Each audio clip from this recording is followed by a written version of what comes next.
Rồi, ok, xin chào tất cả các bạn đã quay trở lại với video tiếp theo của mình ngày hôm nay. Thì cái video này mình sẽ thực hiện lại cái thử thách, đó là phi cái chiếc máy bay Boomerang các bạn nhé. Mình sẽ phi chiếc máy bay Boomerang này ra khỏi cái vị trí ban công và nó vẫn quay trở lại. Thì đây là một cái yêu cầu mà của rất là nhiều các bạn đã xem cái version 32, tức là phiên bản số 32 các bạn.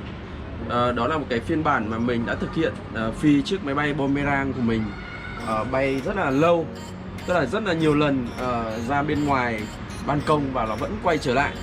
Thì thực sự với các bạn là khi chúng ta phi máy bay Boomerang hay chúng ta gấp những chiếc máy bay này để nó có thể quay trở lại tốt thì mình cũng đã phải thực hiện lại rất là nhiều lần các bạn nhé, chứ không phải là mình làm một lần mà đã có thể thành công được.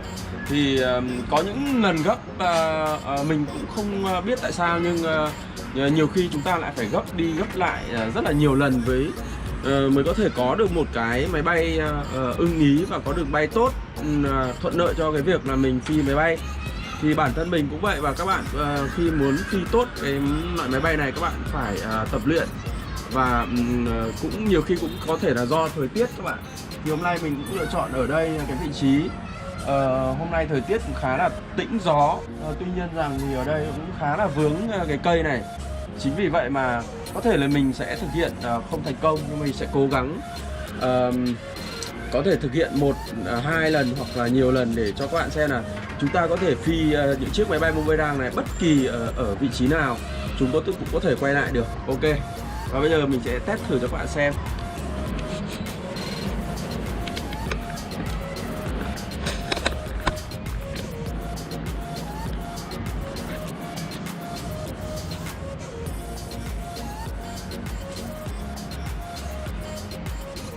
Đó, rất là đơn giản phải không các bạn? Mình thực hiện khá là dễ dàng các bạn nhé. Thực hiện khá là dễ dàng.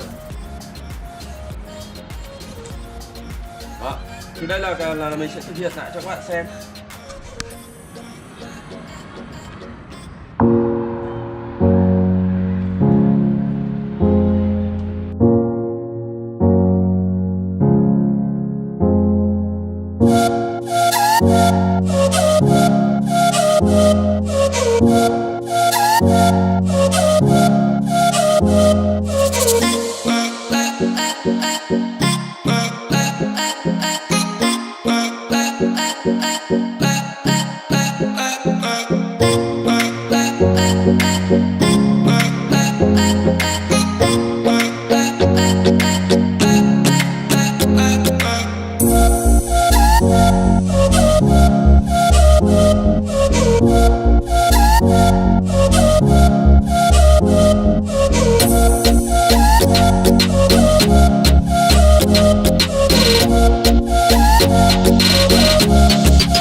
Bye.